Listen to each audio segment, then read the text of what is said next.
Welcome to the Fragrance Nut. I'm going to talk about two very different but two very nice jasmine fragrances that you could consider. The price differences are they're far apart, but hey, it's subjective. What's most important is what do we find with our nose. So the first one we're going to talk about got from scentangel.com. The one thing I'm going to say before I get into this is it's like getting into Fort Knox. Y'all must can break the cap. That's the only thing that I would say to them. Hey guys, all the ones that I'm going to do review in the future videos, you will see Fort Knox. But anyway, this one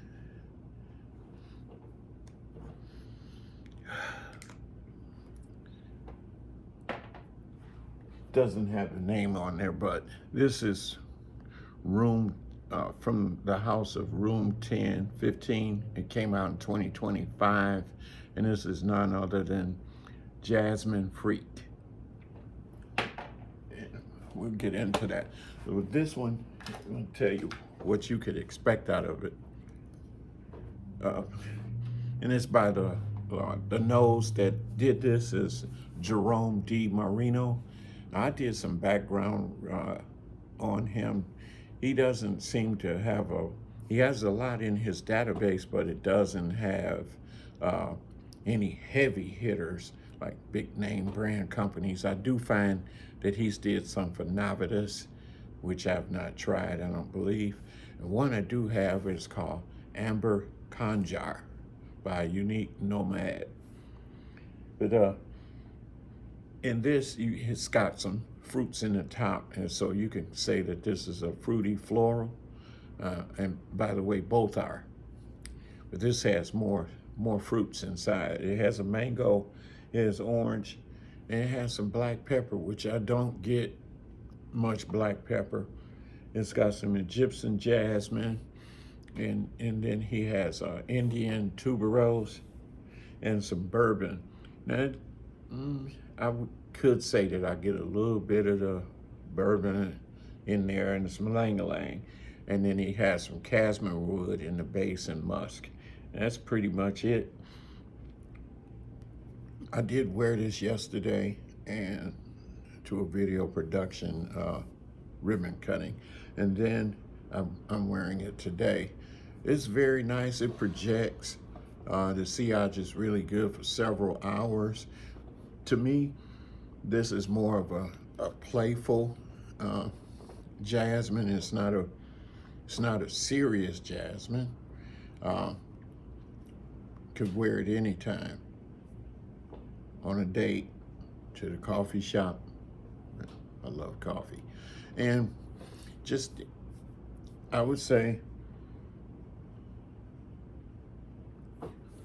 it leans, well, it's right down the middle to me. It's unisex. This here is very good.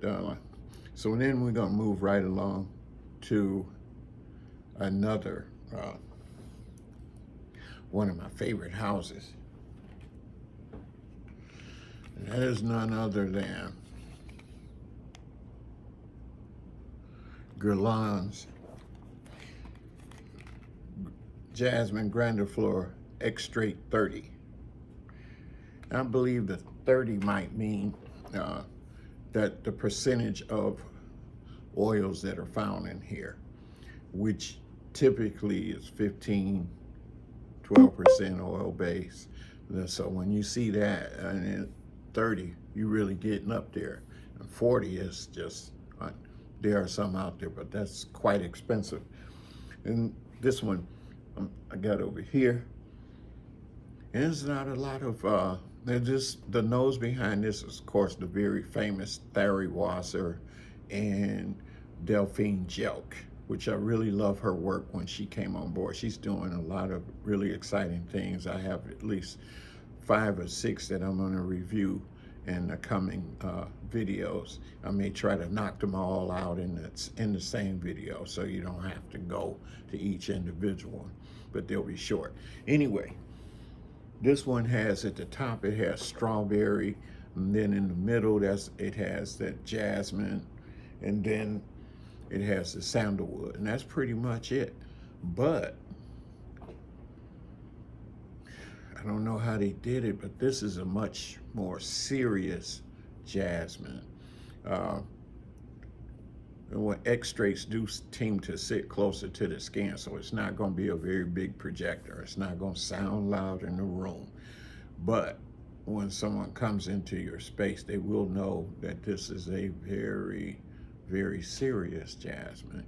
If they know the fragrances, but if not, they're still going to know that this is quite expensive smelling, very nice. Both are blended well, but this here is on a whole nother level. Uh, I believe it's somewhere coming in the price range of anywhere from like $500, maybe $700, as opposed to, I believe, room 10, 15, of course, a couple of $100 and you're done. But if you want to maybe go into the middle, there's an alternative by Jacques Fath. It's called Jasmin de Toscane.